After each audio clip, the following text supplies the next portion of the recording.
but this is the state of the NHS.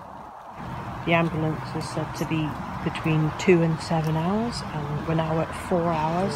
They could have sent somebody across to have a look at me, but, you know, nobody came at all. How undignified and how sad that somebody of my dad's age is left in that position. It's heartbreaking to see your parents on the floor. It's just diabolical. Yes, I did feel the need to say this is the state of the NHS, because it is, and the system, the NHS, is broken.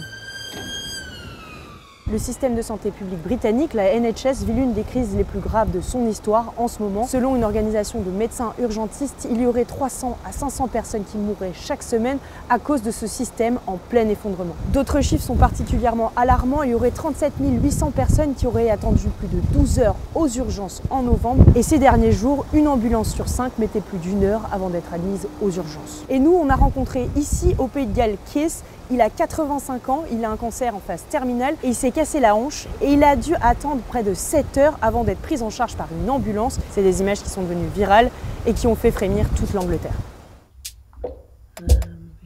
I took this video because I was so upset about, you know, him lying on there. Ce qui est assez surréaliste, c'est que du salon, on voit l'hôpital.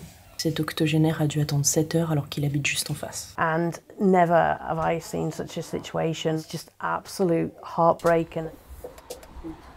This is where my dad was cutting the grass, and that's when he literally fell onto the ground. And then he crawled himself up this way here. He got to this bit here, and that's where he remained for over 7 hours until the ambulance actually got here. We made a makeshift kind of tent and put a ground sheet over him, but he was very cold and he was very white, really, really pale. It was pouring rain then, wasn't it? We then tried to get an ambulance. You know, it's only across the road. They were driving up and down. They could have sent somebody across to have a look at me. How did you feel lying on the floor, Dad? I wasn't too bad, was it? Because I was covered then, hadn't I? Even if we'd have got you across there, which was impossible because you'd broken your hip. Waiting, yeah. But the wait inside the hospital would equally have been a number of hours. And there was about 15 ambulances that were sitting and waiting outside A&E. The challenge there with the ambulances, which is why they're all waiting outside the hospital, is if they get allocated a person because of the backlog in the hospitals, they're then written off for the rest of that shift dealing with one individual. So that makes it impossible then to get an ambulance. Cette crise des hôpitaux atteint un niveau historique partout au Royaume-Uni.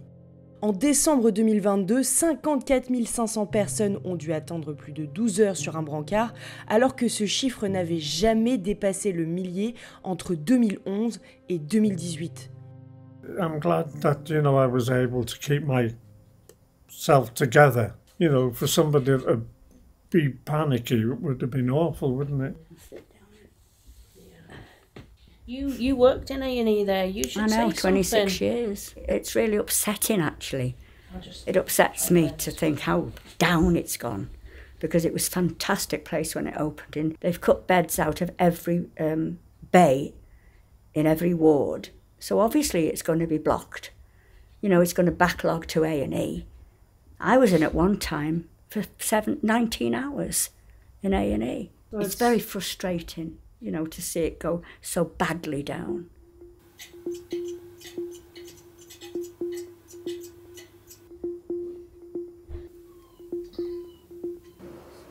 This is a real mess that the NHS is in. Just the system is really broken, and I dare say we could go to any hospital, you know, across this country right now, and that would be the same situation.